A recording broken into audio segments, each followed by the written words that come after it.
ആനന്ദത്തിന്റെയും വാഴ്വുകളുടെയും നിസ്തുല സൗരഭ്യം വീശുന്ന ഔഷധമായ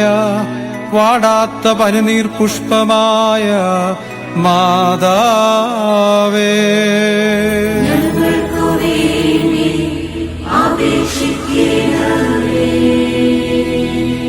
മാലാഖമാരുടെ യാഥാർത്ഥ്യവും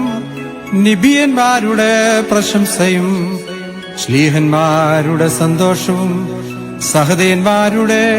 ആമോദവുമായ മാതാവേ,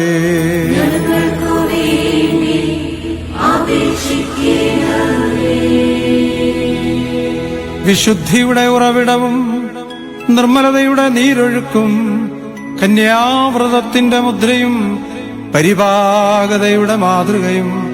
കൃപ നിറഞ്ഞ ശ്രീഭണ്ഡാരവുമായ